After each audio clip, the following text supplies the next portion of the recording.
compañeros, me correspondió explicar el tema fenomenología existencial del autor Rollo May. ¿Cómo eres capaz de vivir en un mundo donde estamos solos, donde todos morimos? Inicialmente es necesario explicar qué es fenomenología y qué es existencialismo. La fenomenología es la aproximación filosófica que tiene que ver con la descripción de la experiencia humana, como el proceso individual de la creación de los conceptos de cada persona acerca del mundo. El existencialismo tiene que ver con que las personas son responsables de crear sus propias acciones y sus propias creencias. Para unir un poco esos dos conceptos, también quisiera aportarles un poco acerca del autor Martin Heidegger, que planteaba que la persona se hace consciente de su experiencia a través de su actuar y de las decisiones que toma. Él fue uno de los principales pioneros, un filósofo existencial. La fenomenología principalmente plantea que el problema de la psicología fenomenológica debe de enfocarse en el problema de la persona, de llegar a ser, y la conciencia de la persona de que algún día no será. Es decir, que la persona es responsable de crear sus propias creencias, decide ser como quiere ser, y que no está influenciada como por entes externos, sino que ella misma decide lo que quiere ser. Algunos de los aportes de la filosofía europea al principio de fenomenología es el concepto de Dasein, ser en el mundo, que tiene que ver o plantea que cada individuo existe en relación a un tiempo y a un espacio. Para, digamos, construir mejor estos conceptos, se plantea el Unwell, el Midwell, el NGG. El Unwell tiene que ver con el mundo circundante, es decir, toda la parte biológica y física del ser humano. El Midwell tiene que ver con el mundo, es decir, la importancia que le damos a la relación que tenemos con las personas. El Engel tiene que ver con el mundo propio, es decir, todo lo que tiene que ver con nosotros mismos, la manera en que reaccionamos, al mundo exterior. Los principios ontológicos que contribuyen a la psicología fenomenológica son los siguientes. El centrarse en sí mismo tiene que ver con la manera en que cada persona interpreta su realidad y vive el mundo. No es necesario o no es suficiente únicamente conocer la historia de la persona, sino de qué manera vive e interpreta su vida. El valor para afirmarse uno mismo tiene que ver mucho es básicamente como un mecanismo de defensa, por decirlo así, un mecanismo de defensa que la persona utiliza para, por ejemplo, en la neurosis. Rollo May veía la neurosis como una evitación, entonces el valor para afirmarse a sí mismo es el coraje que la persona tiene como de reaccionar a una situación y protegerse a sí mismo. Participar con otros es la importancia de relacionarnos con las demás personas, de desarrollar esa empatía, de aprender de las demás personas. La conciencia es la capacidad que el ser humano tiene para identificar los peligros que hay a su alrededor y que pueden, pues, obviamente afectarle. La conciencia de sí mismo tiene que ver con que la persona debe de verse a sí mismo como un sujeto y como un objeto. Es decir, que como un sujeto que depende como de factores externos, como por ejemplo el tiempo, y el sujeto es el objeto, y el sujeto es como verse una persona libre y que puede tomar sus propias decisiones. La ansiedad y no ser tiene que ver con la conciencia de la finitud, es decir, la conciencia que las personas tenemos de la muerte. El problema de la nada. La vida se vuelve real, vivida y con sabor, solo cuando uno confronta la posibilidad de la nada. La angustia ontológica en contraste con el miedo.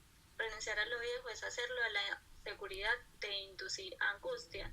Esto tiene que ver con la seguridad que las personas tienen, o cuando una persona tiene mucha estabilidad y tiene ese miedo de perder eso que ya tiene seguro, esa realidad que ya ha construido, es ese miedo a renunciar a eso y experimentar nuevas cosas.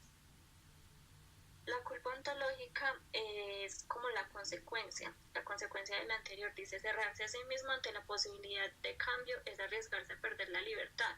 Es el hecho de cuestionarme a mí mismo, de por qué no arriesgarme. O sea, la culpa, lo que viene después de no tomar el riesgo, de perder una oportunidad por el miedo de arriesgar esa seguridad que tenemos. Un poco acerca de la vida de Rollo May. Bueno, este fue un autor que básicamente inicialmente se interesó por los principios filosóficos, estudió también teología, él era profesor, la verdad era que se la pasaba mucho viajando, no compartía pues casi con su familia, y en este proceso de estrés y todo este tipo de cosas desarrolló una tuberculosis. En el proceso de recuperación tuvo como un tiempo, él era una persona muy solitaria y en su juventud creo que sufrió depresión, lo que también lo llevó a cuestionarse acerca de la existencia del ser humano. Y en este proceso de recuperación de la tuberculosis pudo reflexionar un poco acerca de la vulnerabilidad del ser humano y de la posibilidad de morir. También descubrió como la voluntad que las personas tienen de salir adelante hacia una dificultad o en este caso ante una enfermedad, y es eso lo que le hace sobresalir y recuperarse satisfactoriamente de la enfermedad, precisamente la voluntad y el deseo de salir adelante. De allí surgen esos planteamientos acerca del amor y de la voluntad, en donde él decía que la motivación, que el impulso, digamos, el motor de las personas o la forma de las personas solucionar los problemas es a través del amor y de la voluntad, el deseo de salir adelante. Allí viene la apatía y la violencia, que es lo contrario a esto, como cuando la persona pierde la capacidad de emocionarse, la capacidad de amar, de interesarse por el otro, es una persona apática y violenta que pierde el sentido de sí mismo, y el deseo de salir adelante. Rollo May plantea 4 diferentes formas de amar. La primera es el ágape, que tiene que ver con el amor hacia el cuidado hacia otra persona, y lo relaciona mucho con el amor que Dios le tiene al ser humano. El sexo o el deseo está relacionado con las pulsiones, con el líbido que plantea Freud. El eros es el deseo o la necesidad de reproducirse del ser humano, de procrear, y la filia es el amor a la amistad. La bondad y la maldad. Acá Rollo May plantea que las personas estamos en una constante lucha contra elegir entre lo bueno y lo malo. Para describir un poco esto, para entender un poco este concepto, plantea lo daimónico, que está relacionado con las pulsiones de vida y de muerte que plantea Freud acerca de lo bueno y de lo malo. Rollo May dice que lo daimónico es como una fuerza natural que, que tiene la capacidad de absorber todo, puede ser algo bueno o algo malo.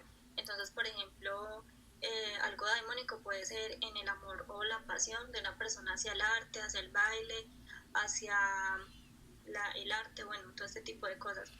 O algo malo puede ser, por ejemplo, el impulso a usar drogas o todo este tipo de cosas. La voluntad tiene que ver anteriormente, como lo hemos dicho, con esa fuerza y con esa necesidad, esa decisión de salir adelante. Pero entonces plantea Rollo May acerca de que si somos responsables de las decisiones que tomamos y todo este tipo de cosas. Allí critica un poco a Sigmund Freud cuando introdujo el psicoanálisis en la psicología, ya que Sigmund Freud dejó de lado un poco la responsabilidad que las personas tienen acerca de las decisiones que tienen, y atribuyó, digamos, esa responsabilidad, por decirlo así, a las pulsiones, al aparato psíquico y a la estructura pues del yo, del ello, el super yo, a los deseos reprimidos del ello, y deja a un lado un poco la conciencia que tiene la persona de las decisiones que toma. Incluso decía planteó como una reestructuración del inconsciente, en donde decía que el inconsciente no es un depósito de los deseos reprimidos del hombre, sino que más bien es un proceso para que el mismo individuo se dé cuenta de lo que no debe hacer. La libertad plantea dos tipos de libertad: la libertad para hacer, que tiene que ver con las decisiones que tomamos a diario, las pequeñas decisiones que tomamos a diario, como por ejemplo qué ropa vestir o todo este tipo de cosas. Y la libertad para hacer es la actitud o el comportamiento que tomamos o la manera en que reaccionamos ante diferentes situaciones de la vida cotidiana. El destino plantea que las personas estamos determinadas por diferentes destinos. Uno es el destino cósmico, que tiene que ver con toda la parte natural, toda la parte espiritual de Dios. El destino genético, con lo que heredamos, obviamente con nuestro aspecto físico, el color de ojos, el color de piel. El destino cultural es en el ambiente social y familiar en que nacemos. El destino circunstancial tiene que ver con el sistema económico en el que vivimos. Para finalizar, una frase que me interesó mucho y que básicamente destaca todo lo que encierra toda la parte del existencialismo, y dice: nada destaca más el significado de la vida que estar consciente de la posibilidad de morir. La muerte es un acontecimiento de mi vida que no es relativo, sino absoluto, y mi conciencia de esto proporciona absoluta calidad a mi existencia y a lo que hago cada hora. Es decir, que el hecho de nosotros saber que algún momento va a terminar nuestra vida nos hace valorar cada momento, nos hace valorar nuestra existencia cada día, y es como la motivación y el deseo de salir adelante, de aprovechar el tiempo que tenemos de vida. Muchas gracias, compañeros, eso es todo, feliz tarde.